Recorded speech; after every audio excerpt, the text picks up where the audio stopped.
In other news, President William Ruto has steered clear from his deputy's political struggles, choosing instead to throw his weight behind church leaders opposing the stringent measures proposed in the 2024 Religious Organization Bill by Tana River Senator Danson Mungatana. While the political firestorm surrounding Deputy President Rigathi Gachagua intensifies, Ruto has remained silent on Sunday while attending a church service. He reaffirmed his commitment to safeguarding the right to worship. Citizen TV's Ben Kirui with more.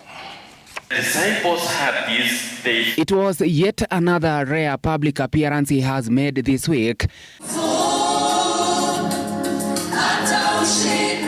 Attending a church service at AIC Milimani in Nairobi, President William Ruto deliberately steered clear of the ongoing discourse surrounding Deputy President Rigathi Gachagua's impeachment, instead throwing his weight behind religious leaders opposing the stringent measures in the 2024 Religious Organizations Bill proposed by Tana River Senator Danson Mungatana. I know that there are proposals that have been made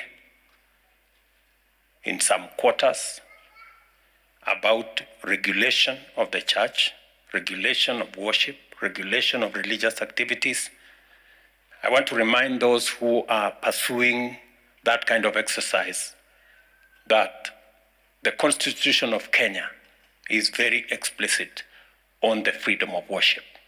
The bill aims to establish a regulatory framework with strict conditions for registration and imposes severe penalties of up to 5 million shillings or 3 years in prison for non-compliance. The president seemingly turning his back on the findings of a task force he formed in response to the Shakahola massacre, calling for respect for the freedom and right to worship. We will defend the freedom of worship in our republic. We will make sure that we don't compromise, and there will be no limitations or compromise on the freedom of worship in Kenya.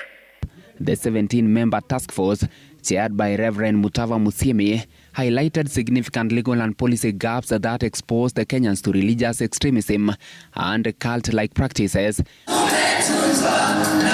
On Sunday, the president urged churches to propose recommendations for self-regulation. And I want to ask those who have ideas to allow religious leaders themselves to develop how they want to regulate themselves and how the church, how religious organizations are going to go forward. His remarks were met with relief by religious leaders who have vehemently protested the proposed measures, viewing them as a threat to worship and religious activities in the country. Story ingine ya kwamba kamati ya kanisa lazima iwe na degree, lazima iwe na nini. Nimeona wabunge wengi, nimeona maseneta wengi wanakimbia chachi, tunawaombea. Wakati wanakuchanga chachi tunawaombea, awachawai turisa, anaombewa na profesa ama anaombewa na nani?